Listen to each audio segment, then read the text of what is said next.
Good morning po. Tayo po'y mag-aral ng salita ng Diyos. 1 John chapter 5 verses 2 hanggang 5.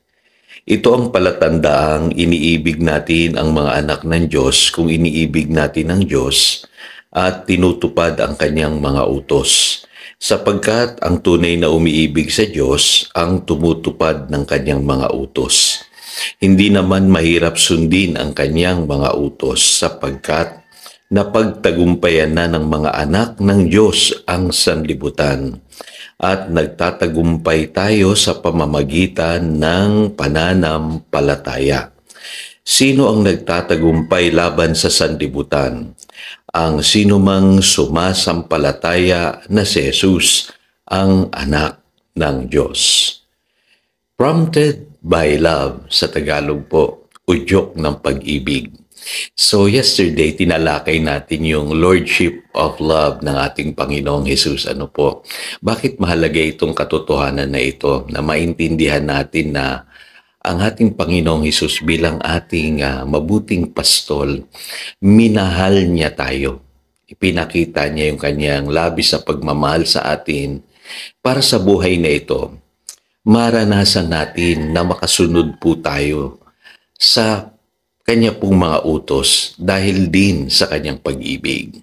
Pangalawa, para madali sa ating magtagumpay sa buhay na ito dahil alam nating minahal tayo ng ating Panginoong Hesus.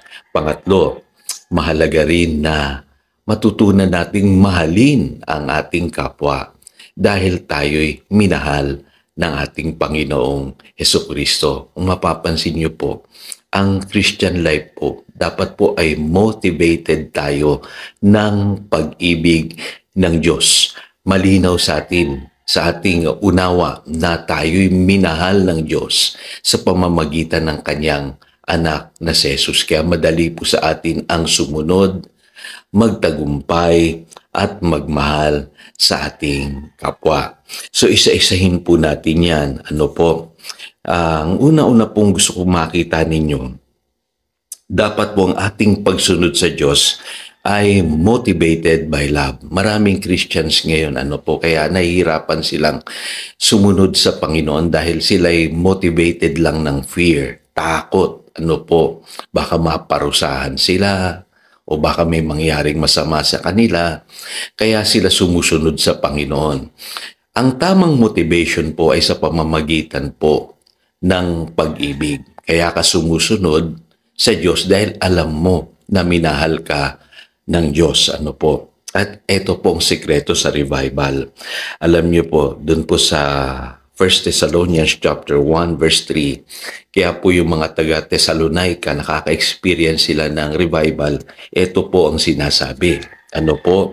Sabi dito, we continually remember before our God and Father your work produced by faith, your labor prompted by love, and your endurance inspired by hope in our Lord Jesus Christ. So makikita ninyo, kaya pala masisipag sa gawain itong mga taga-Thessalonica dahil yung kanilang ginagawa ay inuudyukan ng pag-ibig. Sabi dito, your labor prompted by love. Madali sa kanilang manampalataya kasi alam nila na sila'y minahal ng Diyos. Madali rin sa kanila ang sumunod. Madali rin sa kanila ang mamuhay ng may pag-asa dahil alam nila mahal sila ng ating Panginoong Hesukristo. Kaya tandaan niyo po, kung alam niyong mahal kayo ng Panginoong Hesukristo, hindi mahirap ang sumunod. Nakakalungkot po ngayon, maraming Kristiyano, kadalasan doon sa mga simpleng bagay lang, nakikita yung kanilang pagsunod. Kadalasan, late sa church. Laging hinuhuli ang gawain ng Panginoon. Laging hinuhuli si Lord. Ang hirap-hirap sumunod sa Panginoon. Kadalasan po ang dahilan, yung kanila pong pagsunod ay hindi nauudyukan ng pag-ibig.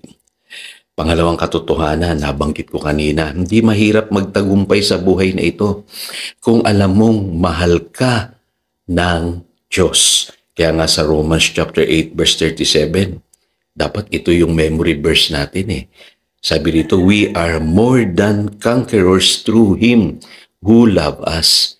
Kaya tayo nagtatagumpay sa buhay na ito dahil alam natin may nagmamahal sa atin.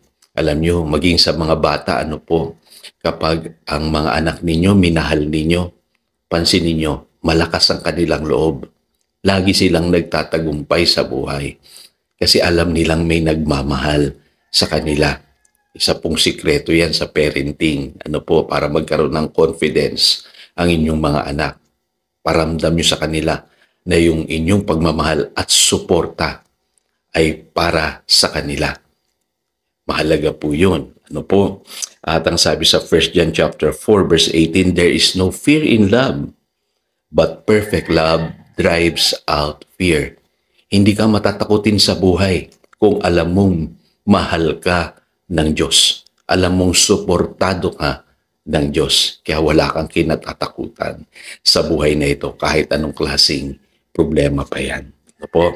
Pangatlong katotohanan, hindi mahirap ang magmahal sa ating kapwa kung alam natin na tayo'y minahal din ng Diyos.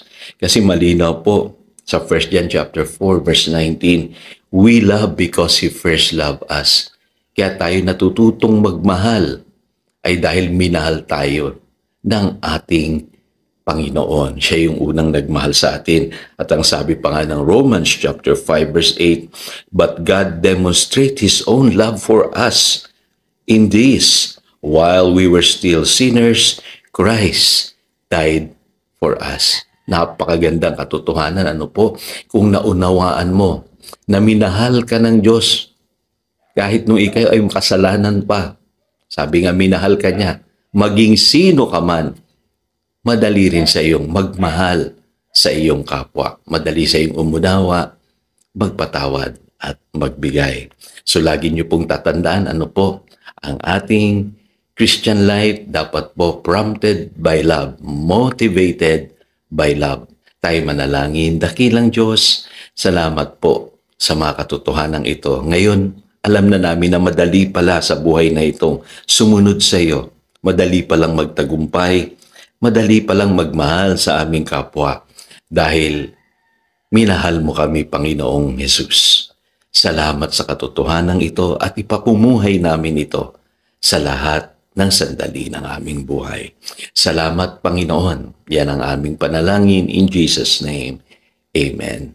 Again, ito si Pastor Jojo nagpapaalala upang daluyan tayo ng pagpapala, manatili tayo sa kanyang salita. Good morning.